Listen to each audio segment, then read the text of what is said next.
Good afternoon, everyone. My name is Ellen Marks, and I am the General Manager of Advocacy and Inclusion at One Door Mental Health. And One Door Mental Health is an organisation that provides services to people living with a mental illness across New South Wales and the ACT, including NDIS services. One of the other things that we do that is probably less known is our advocacy work, and this has actually been part of our culture for 32 years since we were first established as the Schizophrenia Fellowship. And we continue to work very hard to end stigma, raise awareness and achieve change to build a society in which people living with a mental illness are treated as equals. For those of you who might be expecting to see Jane Randall on your screen today, she unfortunately couldn't be with us today, so you've got me instead. And as I said, I'm going to talk a bit about our advocacy work. So what is advocacy, first of all? Advocacy is, broadly speaking, the actions that people take or organisations take to achieve change. And at One Door Mental Health, we do this by speaking to governments, to decision makers and to other organisations in order to achieve policy change, to create better services and quality of service and access to services for people living with a mental illness. A good example of one of our successful advocacy campaigns would be the introduction of mental health training for the New South Wales Police Force. And this has actually resulted in more than 4,500 of New South Wales police force people being trained with basic mental health training. What I'm going to talk about today is one of our current campaigns, which is to reduce stigma and raise awareness with regards to the way we use our English language. And we're all guilty of misusing the English language from time to time, and most of the time it doesn't matter, but sometimes when we misuse words, it can be deeply stigmatising and hurtful to the people that you're referring to. And a really good example of this is the word schizophrenic, and the words that are derived from that, such as schizo and schizoid. The way people use it today has drifted very far from its true meaning, and the true meaning of schizophrenic, as it relates to schizophrenia, is a serious medical condition. And I'm just going to read one of the definitions from one of the dictionaries here. A long-term mental disorder of a type involving a breakdown in the relationship between thought, emotion and behaviour, leading to faulty perception, inappropriate actions and feelings, and withdrawal from reality and personal relationships, and a sense of mental fragmentation. So it's a serious medical condition. The problem is that when we, some of the way that we use words informally, particularly when they're incorrectly used, actually end up making it into the dictionary, because it is the dictionary's job to reflect not only the true meaning of the word, but also the way the word is used in the English language. So a second definition quite often appears below the formal definition of schizophrenic, and it's usually called general use, colloquial or informal use. And here's an example here. A mentality or approach characterised by inconsistent or contradictory elements.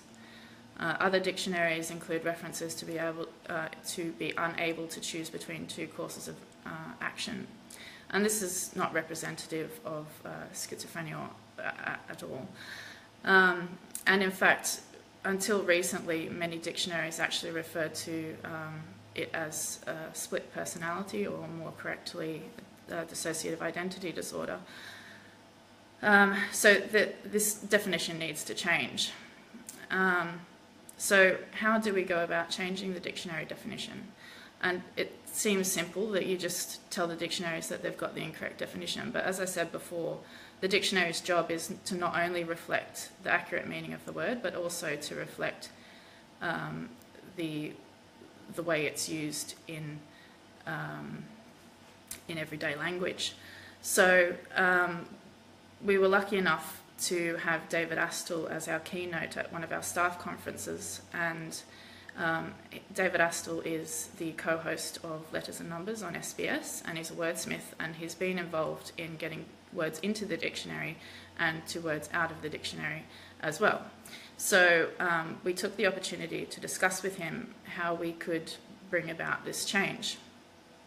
And he used his knowledge and his expertise and his relationship with Macquarie Dictionary to contact the editors and ask them how we would go about this. And the editor of the Macquarie Dictionary, Susan Butler, quite rightly said, no matter how worthy the cause, we can't force our will upon the English language.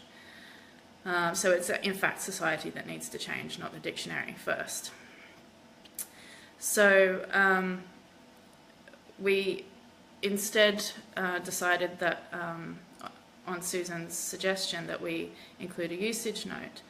And a usage note appears under the informal definition of schizophrenic and says something along the lines of that this second definition or informal definition creates concerns for mental health advocates as a stigmatizing definition. So we went about contacting a number of dictionaries, and Macquarie was first to include the usage note. An American Heritage Dictionary was close behind them, and we've had about 5 or 6 others come on board and include a usage note. One of the most interesting ones was actually Wiktionary, because rather than use editorial discretion to change or include a usage note, they actually used public debate. So they created a forum where the public debated whether it was appropriate to include a usage note in this definition, and the public supported it. So there's now a usage note in there. So we will continue to contact dictionaries that still include the incorrect or informal definition of schizophrenic. And so that's obviously a broader campaign in terms of that we're actually trying to change the way people use the word schizophrenic, so that we can eventually delete that incorrect informal definition from the dictionary. If you're interested in finding out any more information about our advocacy work, you can log on to our webpage on www.onedoor.org.au. We have a Christmas appeal running which will be used to support our advocacy work and our service delivery. So there's also a blog on there as well, where you can find some other information about different advocacy campaigns and more information about this particular one, about the dictionaries as well. It's been really good to talk to you. I've got one question here from Gabrielle Kay, and she says, do you think the government will implement the recommendations from the Productivity Commission?